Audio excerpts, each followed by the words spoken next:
Guys, it's Christy. I'm here with another Make a Card with Christy video, and today I wanted to use this Lawn Fawn Life is Good stamp and die set. I have the dies right there on the back.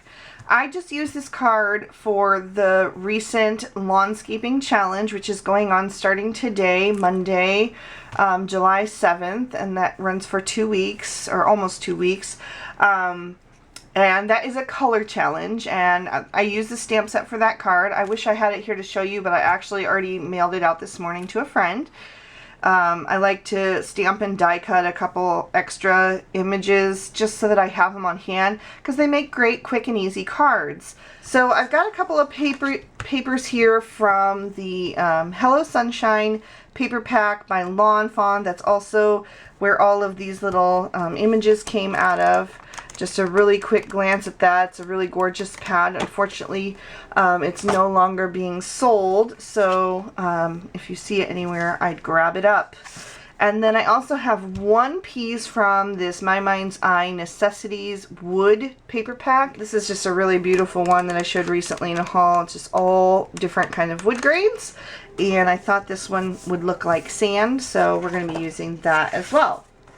So to begin, we're going to start with a piece of 5.5 by 4.25 inexpensive white cardstock. This kind of project is where you pull out your cheap stuff. This is Georgia Pacific from Walmart, because it's going to be completely hidden. It's not our card base, so it doesn't matter that it's flimsy. It's going to be glued onto a regular card front. So, and actually, I'm going to go ahead and trim that down a little bit because I want to have a border.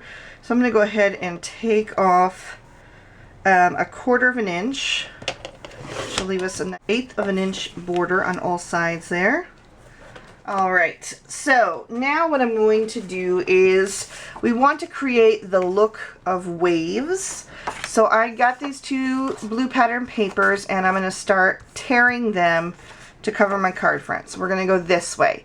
So here's the thing to note about torn edges. If you tear the paper towards you in this way, you see how you're getting that nice white edge, which is going to be awesome because it's going to look like waves. If you tear the paper away from you, you do not get that edge. You see what I'm talking about? So we're going to tear towards ourselves so we get those nice white caps, and I'm just going to go ahead and tear up that piece that we tore the other way. So there's one layer. We're going to keep doing this because we want a couple of these. And then we'll do the same thing with the darker blue. So we'll start at the top. And then, it, you know, if you don't like it, if it doesn't look wavy enough, you can always go back and do that. Alright, so now we can go ahead and put down some adhesive on your focal panel that we're making. And you want to kind of load that up because you don't know where the waves are going to hit. And you can use whatever adhesive is your favorite. It doesn't really matter. I prefer a drier one for this method just because it's a little less mess, but you know, it doesn't really matter. So let's see. We will start. Let's start with the lighter one, because as it fades into the distance, it could be sky. And we really didn't need to cut that one or edge that one because we're going to trim that off anyway, so it'll be at the top, but that's fine. So now we'll take another one here, and you see how that's starting to look like waves? We're just going to attach that down. Take another one. Let's see, we'll do one more here. And now we're going to do our sand because I want my sand to be a little bit larger. So we'll do the same thing. This time I'm actually going to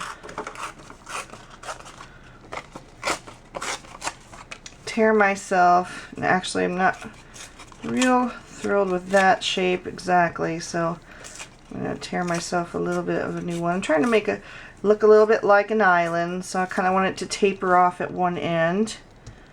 Okay, so we can stick a little bit more blue back here. I'm actually just going to tear this because all that's going to show is going to be this little bit here. Kind of just overlap that piece. There we go. And now you want to just take a little liquid adhesive, or you can tape your tape runner again, and kind of just stick that in there, kind of secure that down. Now if you wanted to do something like put some dolphins back there, or some fish or something, which would be really awesome. A sailboat would be really cute back there. Then you don't need to glue them down, you know, up quite so high. You can leave some space. You can tuck some stuff back in there. That would be another fun idea. So now you just want to take your scissors and flip it over and trim off anything that's hanging off the edges. So now we have our little images here. Something I like to do with the paper pieced images is just take a little bit of a marker and kind of edge them just a tiny bit so that they have a little bit of shading, just so they're not so flat. So I'm taking a couple of these IB 2 and 3 markers here to just add a tiny bit of shading there, bring them to life. I think I'll use a tiny bit of blue on, oh, maybe the sand dollar. Just coloring in those little divots right there.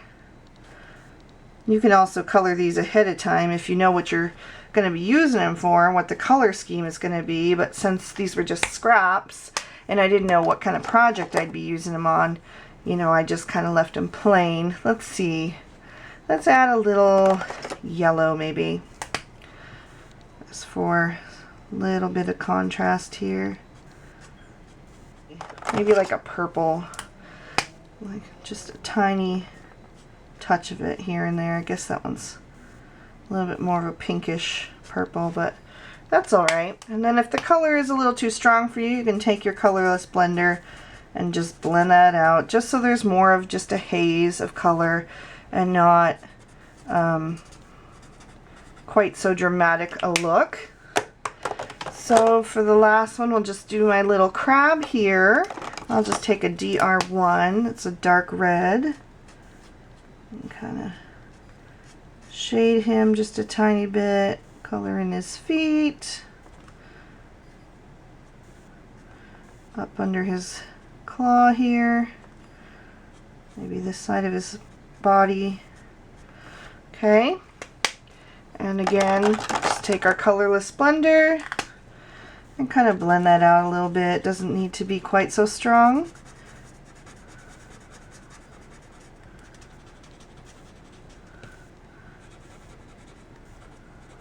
Alright, so now we can go ahead and start to arrange our images and see what looks good to us.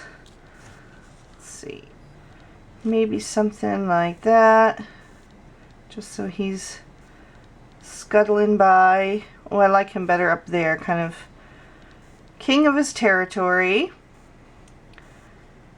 Alright, so something like that, but we still need our sentiment. So let's see, we'll take the Life is Good sentiment. So that can be more of a generic card that you can just send to anybody. Get some Memento Tuxedo black ink here. Maybe right over here. Now we can go ahead and attach our images. Normally I like to keep a lot of dimension on my card and have things popped up, but I think I'm going to just go ahead and adhere these flat to the card today. You do get a lot of, or what looks like dimension with the waves, and I kind of like that being the focus right now. I think if I would pop stuff up, it might, your eye might get confused with where to look, and right now it clearly goes to those waves. So just adding my Tombow Mono here. Let's see, I wonder if I should, I think I am going to adhere this one over here. And that kind of creates the visual triangle there with the shells, and then the crab being the king up there, and then the other starfish and shell over here. So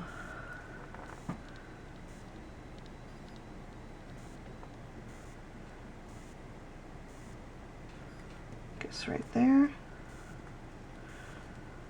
I have a white card base here, and I think I'm going to go ahead and round the corners. I haven't done that in a while, so I'll start with the 1/4 of an inch and see if we like that. Okay, that looks better to me. I am going to go ahead and pop this panel up with some dimensional adhesive though. Still working on this big roll that I bought off Amazon. So we'll go ahead and trim some of that off. And we'll get that lined up and centered on the front of the card. Okay, and that's our card for today.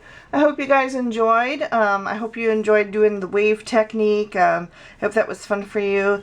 Maybe you can give it a try, and definitely go over and check out the landscaping challenge and link up your projects. So thank you guys so much for watching. I'll see you again next time. Bye-bye.